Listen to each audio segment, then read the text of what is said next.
የኢትዮጵያ ሕዝብ በእውነት ይቅርታ ጠይቃለሁ እስካሁን ስለዘገየው። በእውነቱ ድሮ ነበር እኮ እንዲህ አይነት ፕሮግራም መጀመር የነበረብኝ ወገን። በጣም ያሳዝናል። እውነቴን ነው የምነግራችሁ። እንዴት ክቡር የእግዚአብሔርን ፍጥረት ሰድበን እንገላለን በእውነት ማለት ነው። ለወትሮ አዝናኝና አስቂኝ ተንቀሳቃሽ ምስሎች ይጋሩበት የነበረው ቲክቶክ ማህበራዊ ሚዲያ ዛሬ ግን ጥላቻ ተዘርቶ ሞት የሚታጨድበት የመርዶ አውድማ እየሆነ መጥቷል። ከቀናት በፊት ራሷን ስለማጥፋቷ የተሰማው የቲክቶከሯ ጉዳይ ሳይበርድ ገና የሞቷ ምክንያት ሳይጣራ ራሷ ላይ ያስወሰናት መገፋት ሳይገለጥ በቲክቶክ መንደር የሚነፍሰው የተስፋ መቁረጥ ንፋስ በርካቶችን ሊነጥቅ የሚያንዣብብ የሞት መልአክ መኖሩን እያመላከተ ነው። ደስታና ሐዘን የሚፈራረቅበትን ህይወት እየታገሉ ለመኖር የሚጓጉ ወጣቶች ከማህበራዊ ሚዲያው የሚሰነዘርባቸው ጥላቻ አድክሟቸው ያሰቡት ስኬት እንደ ጉም ሲተን ተስፋ ቆርጠው በሞታቸው እረፍትን ሊቀዳጁ ራሳቸውን ማጥፋታቸው በሚነገርበት የቲክቶክ መንደር ከቲክቶከር ባምቢ ወይም ሀና ግደይ የተላለፈው መልእክት በርካቶችን አስደንግጧል። ኮሜዲያን እሸቱ መለሰ በዩቲዩብ ያጋራው ቪዲዮ ከብዙዎች የትክክል ነው ድጋፍ ሲሰጠው፣ በርካቶች ግን ስህተት እንደሰራ በመተንተን ነቅፈው ታይቷል። ይሁን እንጂ የእሸቱ መለሰ ተግባር በድጋፍና በተቃውሞ ብቻ የሚታለፍ አልሆነምና የሰው ህይወትን ጥያቄ ውስጥ የከተተ ብሎም ሞትን ያስመኘ ሆኗል። ከኮሜዲያን እሸቱ መለሰ ጋር ፍጥጫ ውስጥ ያለችው ቲክቶከር ባምቢም ከባድ የሆነ ተስፋ መቁረጥና መድከም ውስጥ እንደሆነች መግለጿ በርካቶችን ያስደነገጠና የድረሱላት ጥሪ የተላለፈበትም ሆኗል። በዚህ ጥላቻ ያደከማቸው መገፋት ያስመረራቸው ወጣቶች ራሳቸው ላይ ፈርደው ላይመለሱ ሲያሸልቡ እየተመለከትን ዳግም መርዶ ለመስማት የሚደረግ ጭካኔ ይቁም የሚሉ ሰዎች ድምጻቸውን ሲያሰሙ፣ በዚያ ደግሞ ሰው ላይ የመፍረድ ተሰጥኦ ያላቸው የሚመስሉ በርካቶች በቲክቶከሯ ላይ ግምድል ፍርድ እየሰጡ ባለበት ቲክቶከሯ ከዚህ ሁሉ ድካም የሚያሳርፋት ሞት እንደሆነ ገልጻ ያለችበትን ከባድ ሁኔታ አጋርታለች። ለመሆኑ በርካቶችን ያስቆጣውና ቲክቶከሯን ሞቷን እንድትመኝ ያደረጋት የኮሜዲያን እሸቱ ተግባር ምንድነው? እባካችሁ ድረሱላት ያስባለው የቲክቶከሯ ተስፋ አስቆራጭ ምላሽስ ምን ይላል የሚለውን እንነግራችኋለን። ሰላም ጤና ይስጥልን ውድ የአማርያ ቱብ ቤተሰቦች እንደምን ቆይታችኋል? በዛሬው መሰናዶ በቲክቶከር ባምቢ ሀበሻና በኮሜዲያን እሸቱ መካከል ስላለው ፍጥጫና ባምቢ ሀበሻ ስላስተላለፈችው አስደንጋጭ መልእክት እንነግራችኋለን። እናንተም ቻናሉን ሰብስክራይብ በማድረግ ቤተሰብ እየሆናችሁ ቪዲዮን ላይክ እና ሼር በማድረግ እስከ መሰናዶ ፍጻሜ አብራችሁን ቆዩ። ከቀናት በፊት በቲክቶክ መንደር የተሰማው አስደንጋጭ ዜና በርካቶችን እጅግ ያሳዘነ መርዶ ሆኖ አልፏል። ለወትሮ በአዝናኝ ማህበራዊ ይዘቶች የምትታወቀውና ከ800 ሺህ በላይ ተከታይ ያላት ቲክቶከር ቦኒ ራሷን ስለማጥፋቷ መሰማቱ በቲክቶክ ተጠቃሚ ማህበረሰብ ዘንድ ከፍተኛ ድንጋጤን ፈጥሯል። ከመሞት አስቀድሞ ባጋራችሁ ተንቀሳቃሽ ምስል ላይም አንዳንዴ ብዙ ሰርታችሁም ለፍታችሁም አያልፍላችሁም፣ ህይወት እናንተ እንዳሰባችኋት አትሆንም። እናም በዚሽ ምድር ላይ ለሰው ረፍት የሚሰጠው ነገር ሞት ብቻ ነው። ዛሬ የኔ ረፍት ቀን ነውና እስከዛሬ ያስከፋዋችሁ ሁሉ ይቅር በሉኝ፣ እወዳችኋለሁ፣ መልካም ጊዜ ስትል ተደምጣ ነበር። ይህች ቀን እንደምትመጣ እርግጠኛ ነበርኩ የሚል ቪዲዮ ካጋራሽ በኋላም ራሷን ያጠፋችው ቲክቶከር ቦኒ ጉዳይ መነጋገሪያነቱ ሳይደበዝዝ ከኮሜዲያን እሸቱ ጋር ፍጥጫ ላይ ያለችው ቲክቶከር ባምቢ ሀበሻ ወይም በመጠሪያ ስሟ ሀና ግደይ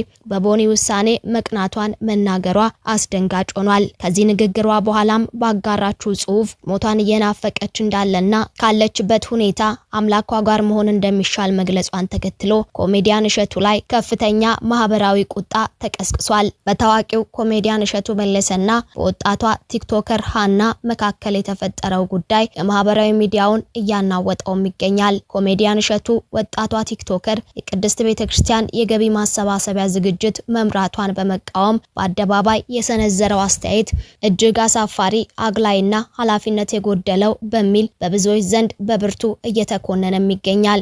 የኮሜዲያን እሸቱ በሚዲያ በሰጠው አስተያየት የሃና ወይም ባምቢ ሀበሻ ስምና የግል ህይወትን በማንሳት እንዴት እንዲህ አይነት ሰው የቤተክርስቲያን የገቢ ማሰባሰቢያ ፕሮግራም ይመራል ሲል ጠንከር ያለ ትችት ሰንዝሯል። ይህ በይፋ የተሰነዘረ ጥቃት በርካታ የማህበራዊ ጉዳይ አንቂዎችንና የህግ ባለሙያዎችን ጭምር ክፉኛ አስቆጥቷል። በርካቶች እያነሷቸው ያሉ ዋና ዋና ቅሬታዎችም የሚዲያ ላይ ጥቃት ድርጊት መሆኑን በመግለጽ ድርጊቱ የአንድን ሴት የግል ህይወት በአደባባይ በማብጠልጠል የተፈጸመ ጾታዊና ስነ ልቦናዊ ጥቃት እንደሆነም እየገለጹ ይገኛል። ከአንድ ታዋቂ የሚዲያና የህዝብ ሰው የማይጠበቀው ይህ ድርጊት በግል ስም የማጥፋት ወንጀል በህግ ሊያስጠይቅ እንደሚችልም እየተነገረ ነው።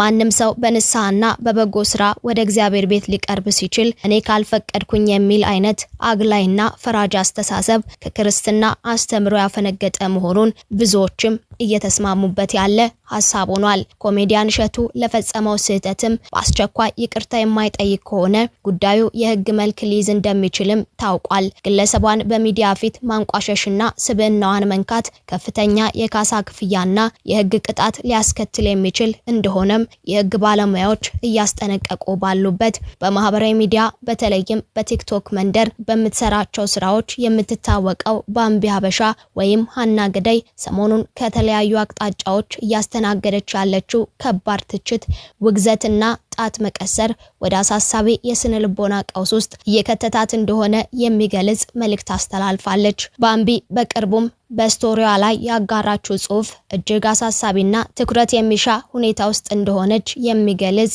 መልእክትን ያዘለ ሆኖ ተገኝቷል። በጽሑፏ ላይም ባለጊዜው ደስ ይበለው፣ እኔም በጊዜ ከጌታዬ ጋር መሆን ይሻለኛል፣ እዛ እንደውም እህቴም ወንድሜም ይጠብቆኛል በማለት ተስፋ የመቁረጥና ህይወቷን የማጥፋት ሀሳብ እንዳላት የሚያመለክት ከባድ መልእክት አስተላልፋለች። በተጨማሪም ባጋራችው ቪዲዮ ላይ በከፍተኛ ብስጭትና ቁጣ ውስጥ ሆና ለተቺዎቿ እያለቀሰች የተስፋ መቁረጥ ምላሽ ሰጥታለች። ይህ አካሄድ የሚያሳየውም ከውስጥ እያሳለፈች ያለችውን የጭንቀት ጫናና መረበሽ ምን ያህል ከባድ እንደሆነ ነው። በቅርቡም በተመሳሳይ የማህበራዊ ሚዲያ ጫና ራሷን ያጠፋችው ሌላኛዋ ቲክቶከር ቦኒን አሳዛኝ ክስተት ገና ሳንረሳ ባምቢም ተመሳሳይ መንገድ እንዳትከተል ከፍተኛ ጥንቃቄ ያስፈልጋል የሚሉ ሀሳቦች እየተጋሩ ሲሆን እርሷን ብቻ እንደ ኃጢአተኛ በመቁጠርና በማግለል የሚደረገው ጫና በአፋጣኝ ሊቆም ይገባል የሚሉ ድምጾችም እየተሰሙ ነው። ለተቺዎቿ ባስተላለፈችው ተንቀሳቃሽ ምስል ላይ እንደገለጸችውም አሁን ያለችበት ሁኔታ በቦኒ እንድትቀናና እሷ የመረጠችውን መንገድ ለመከተል ሀሳብ እንደመጣላት በመግለጽ በዚህም ሀሳቧ በራሷ እጅግ እንዳዘነች ገልጻለች። ይህ ሁኔታም ተከታዮቿንና አሁን እየደረሰባት ያለው ነገር ትክክል እንዳልሆነ በመግለጽ ለሚከራከሩላት ሰዎች እጅግ አስደንጋጭ ሆኖ ተገኝቷል። በመሆኑም በዙሪያ ያላችሁ ቤተሰቦቿ፣ ጓደኞቿ፣ አብረዋት የምትሰሩና ቅርበት ያላችሁ ሰዎች በአስቸኳይ ከጎኗ እንድትቆሙና እንድትደርሱላት የሚል መልእክትም እየተጋራ ይገኛል። ሰዎች ራሳቸውን ከማጥፋታቸው በፊት በአብዛኛው ምልክት እንደሚያሳዩ ፍንጭ እንደሚሰጡ የሚናገሩት የስነ ልቦና ባለሙያዎች የሚያሳዩትን ምልክት ከተገነዘብን ያን ውሳኔ ራሳቸው ላይ ከመወሰናቸው አስቀድመን ልንደርስላቸው እንደምንችልም ይመክራሉ። በመሆኑም ሰው ካለፈ በኋላ እንዲህ ነበር ብሎ ከመናገር በህይወት እያለ መድረስ ተገቢ በመሆኑ ቲክቶከሯ ላይ እየደረሰ ያለው ጫና እንዲሁም መገለል ከዚህም ተሻግሮ ስራ እንዳትሰራ አካውንቷን የማዘጋት ተግባር እየፈጸሙ ያሉ ሰዎች ከዚህ ተግባራቸው እንዲቆጠቡ ተጠይቋል። ውድ የአማርያ ቲዩብ ቤተሰቦች እናንተስ በዚህ ጉዳይ ላይ ምን ትላላችሁ? ሐሳባችሁን አስተያየት መጻፊያው ላይ አጋሩን እያልን የዛሬውን መሰናዶ አበቃን። ዳግም በሌሎች ወቅታዊ መረጃዎች እስክንገናኝ በያላችሁበት ሰላም